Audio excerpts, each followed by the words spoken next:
मी काय म्हणतोय, आज 12 वाजता घरातनं बाहेर पडलंय. ऊन म्हणतं चल मी पण तुझ्या मागणं येते. माझी काय पाठलाग सोडला नाही स्टेशन येईपर्यंत. स्टेशन काय बघते तर माझं गाववालं मित्र पण भेटलो, तनू. तो पण ह्याच टायमिंग का जॉबवर जाता. बोला सोबत जाऊया. आणि आम्ही खुश येतो बसक भेटला म्हणून. नाही तर एव्हरी टाइम तनू उभ्यानेच जाता.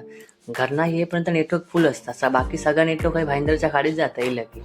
बोरवली की लय, बोरवलीचं एरिया लय शांत. तेच राहू आणि आधी राहता. स्कूल काय जाते राहू माझा हात सोडित नव्हता. का म्हणतात थांबा माझी बस येईपर्यंत. आणि इकडे येईल ना की इकडच्या चाळीतली गली गली फिरवायची मजाच वेगळी असतात.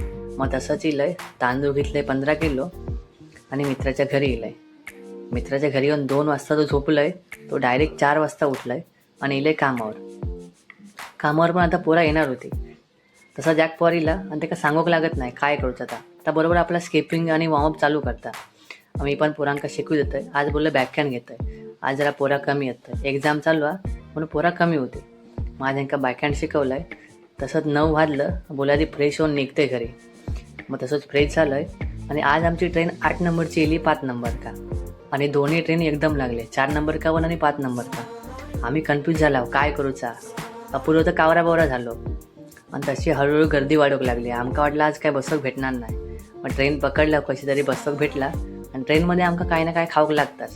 तुमका पण काय खाऊक लागतं तर मग कमेंटमध्ये सांगा. चला आता आपण भेटूया आता नेक्स्ट व्लॉगमध्ये.